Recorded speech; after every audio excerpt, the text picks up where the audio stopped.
ഈ തൃശ്ശൂർ പൂരം കേരളീയർക്ക് മാത്രമുള്ളതല്ല, അത് ലോകം മുഴുവൻ ആഘോഷിക്കുന്ന ഒരു ചടങ്ങെന്നൊക്കെ പറയുന്ന പോലെ തന്നെ തൃപ്പൂണിത്തുറ അത്താഘോഷം ഇവിടെ മാത്രം ഒതുങ്ങി നിൽക്കുന്നില്ല. ഇന്ന് ലോകം മുഴുവൻ ഇങ്ങോട്ട് നോക്കിക്കാണുകയാണ്.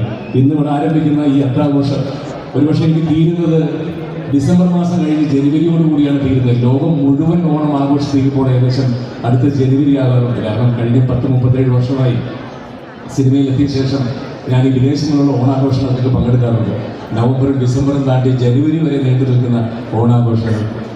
പിന്നെ ഇന്നത്തെ ഈ ഓണാഘോഷം ശരിക്കും കേരളം ലോകത്തിനൊരു മാതൃകയാക്കി കാണിക്കുന്നത് ജാതിയില്ല, മതമില്ല, എല്ലാവരും ഒത്തൊരുമിച്ച് സ്നേഹത്തോടുകൂടി ആഘോഷിക്കുന്നത് ലോകത്തിന് തന്നെ ഒരു മാതൃകയാകട്ടെ.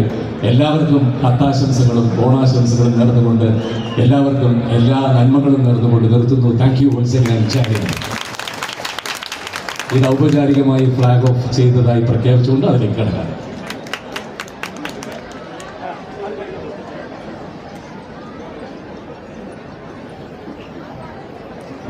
അടുത്തതായി ആശംസ അർപ്പിക്കുന്നതിന് വേണ്ടി ബഹുമാനപ്പെട്ട കോട്ടയം പരിപാടികൾക്കെല്ലാം നേതൃത്വം കൊടുക്കുന്നു പ്രിയപ്പെട്ട മുനിസിപ്പൽ ചെയർപേഴ്സൺ ശ്രീമതി രമാ സന്തോഷ്, അതുപോലെ തന്നെ കൗൺസിലിലെ എല്ലാ ബഹുമാനരായ അംഗങ്ങൾ, പ്രിയമുള്ള സഹോദരി